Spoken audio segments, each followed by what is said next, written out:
আসসালামু আলাইকুম রহমতুল্লাহ বারাকাতুহু। জাতি কত আর মব ভায়োলেন্স দেখবে? জাতি আমাদের এককালের গর্বিত সেনাবাহিনী ভাবমূর্তি দিন দিন যে নষ্ট হতে যাচ্ছে, নষ্ট হতে হতে তলানিতে গেছে এবং যাওয়ার পথেই অথবা চলমান, এটা জাতি আর কতই দেখবে? সবচাইতে বড় হারিয়েছি তো আমরা এটা, যে ছাত্রদের এই 10 মাসে অন্তর্বর্তীকালীন সরকার গঠন হওয়ার পর থেকে অথবা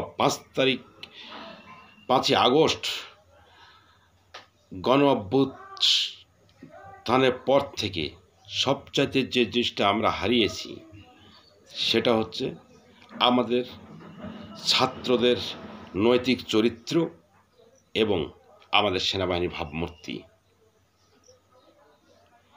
এই দুইটা জিনিস আমরা প্রথম এবং সবচেয়ে বেশি হারিয়েছি, এবং এইটাই এতটাই এই কালচারটা অর্থাৎ মবের মাধ্যমে এগুলো সব হারানো হয়েছে। ওই মবের মাধ্যমে ছাত্রদের নৈতিক চরিত্র হারিয়েছি, মবের মাধ্যমে আমাদের সেনাবাহিনীর ভাবমূর্তিকে হারিয়ে ফেলেছি, একমাত্র মবের মাধ্যমে।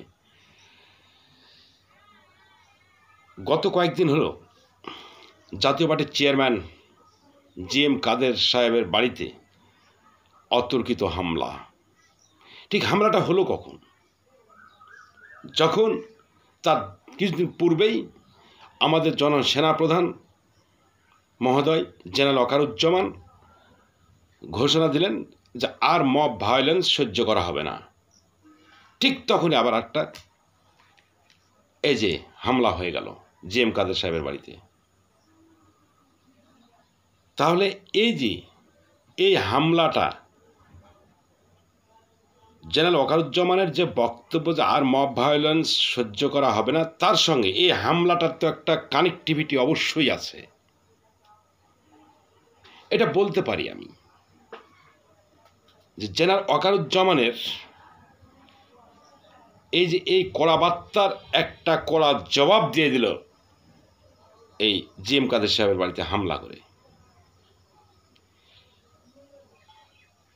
কাজে কতই আর ইতিপূর্বেই তো সেনাবাহিনীকে দাঁড় করে রেখে সেনাবাহিনীর সামনে লুটপাট, অগ্নিসংযোগ সহ ওই যে 32 নম্বরের বাড়ি ভাঙা, বেছে বেছে মুক্তিযুদ্ধের ভাস্কর্যগুলো নষ্ট করে দেওয়া, বেছে বেছে মুক্তিযুদ্ধের স্মৃতিগুলোকে নষ্ট করা হয়েছে এই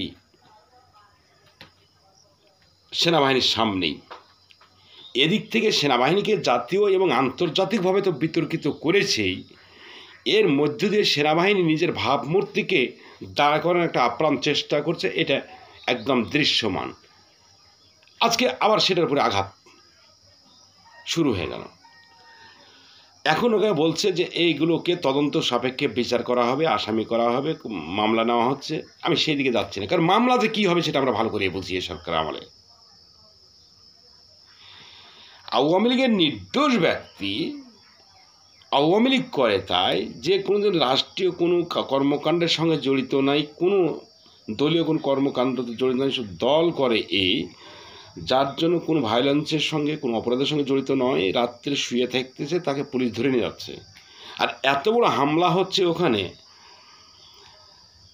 দেখা গেল যে ছাত্র সমন্বয়ক নেতা, মুখ্য সমন্বয়ক উত্তরাঞ্চল সার্জিস সাহেব ওখানে হাজির।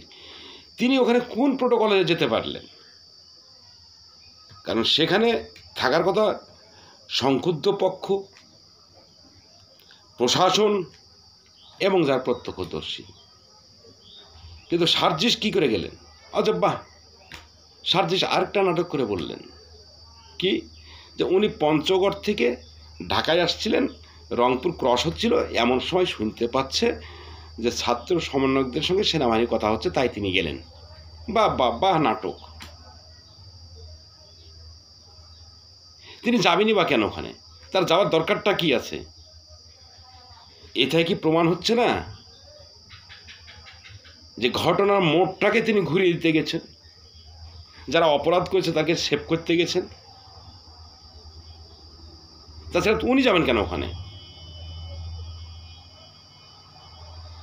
কাজে এই যে আর কতই দেখবো আমরা, যার জন্য সার্জিস যখন উপস্থিত, সেনাবাহিনী যখন কথাবার্তা বলছে ওখানে, তখন তো দেশের মানুষ হাসাহাসি শুরু করছে।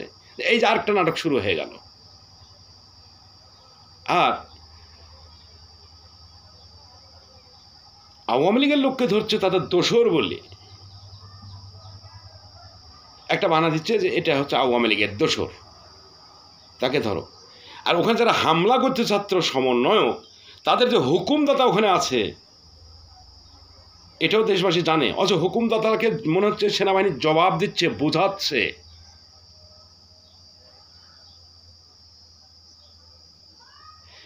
তাহলে আওয়ামী লীগের নিরাপদ লোকগুলো আজ ঘরে থাকতে পারে না, যারা কোনো দিন কোনো দুর্নীতি বলেন, করাপশন বলেন, ভায়োলেন্স বলেন, অর্থাৎ দলীয় কোনো কর্মকাণ্ডের সঙ্গে জড়িত নাই, আওয়ামী লীগ করে। তাই রাতের বেলা ঘুমাইতে পারছে না। আর ওখানে অপরাধ যারা করছে, অপরাধের হুমকি যারা দিচ্ছে, প্ল্যান যারা করতেছে, যারা মাস্টার মাইন্ড, তারা আবার সেনাবাহিনীর সামনে ওখানে যে ঘটনা সম্পর্কে জানছে, অথবা কোনো বিবৃতি দেওয়ার চেষ্টা করছে, অথবা ব্যাখ্যা দেওয়ার চেষ্টা করছে স্বয়ং ঘটনাস্থলে, অথচ যাওয়ার কোনো অধিকারই নেই। কি অবাধ ভায়োলেন্স! এটা আরেকটা কৌশল। কারণ স্বাধীনতা সার্বভৌমত্বের প্রতীক হচ্ছে আমাদের স্বাধীন সেনাবাহিনী। একে যদি নষ্ট করা যায়, নষ্ট বলতে এইভাবে নষ্ট যে জনগণ, সেনাবাহিনীর প্রতি জনগণের যে আস্থা আছে সেটাকে যদি নষ্ট করা যায়, অর্থাৎ জনগণের আস্থা থেকে সেনাবাহিনীকে যদি বিচ্ছিন্ন করা যায়, এটাও তাদের একটা রিসেট বাটন পুশের কৌশল। যখন তারা রিসেট বাটন পুশের কথাবার্তা বললো, দেশবাসী যখন ঝড় উঠলো, তখন তারা প্ল্যানটা পাল্টালে মাত্র। কিন্তু রিসেট বাটন পুশ ধারাবাহিকভাবে তারা এই রিসেট বাটন পুশ করে যাচ্ছে ধারাবাহিকভাবে। এটা আমাদের রাজনৈতিক দলগুলো, রাষ্ট্রীয় প্রতিষ্ঠানগুলো, তারপর সেনসিটিভ প্রতিষ্ঠান, সেনাবাহিনী, এই যে রাষ্ট্রীয় অর্গান যেগুলো আছে, এরা সব মনে হচ্ছে জিম্মি হয়ে গেছে। এদের মধ্যে করার কিছুই নেই। অতএব এমন একটা সময় আসতেছে যে এই যে রাষ্ট্রীয় যেসব অর্গানগুলো আছে, এই অর্গানগুলো সম্পর্কে জনগণের যে চিন্তাভাবনা, যে মতামত, যে এই রাষ্ট্র থেকে তারা বেতন নিবে, অর্থাৎ যাবতীয় আর্থিক সুযোগ সুবিধা নিবে, তাদের ছেলে মেয়েকে পড়াবে দেশে বিদেশে, আর এরা রাষ্ট্রেরকেই 12টা বাজিয়ে দিচ্ছে, রাষ্ট্রের অস্তিত্বকে হুমকির মুখে ফেলছে। যাই হোক, জনগণের কত দেখবো এগুলো অভিনয়। ওই ডক্টর ইউনূস প্রথম বলেছিল যে বাংলা 18 কোটি মানুষ মিলে আমরা একটা পরিবার।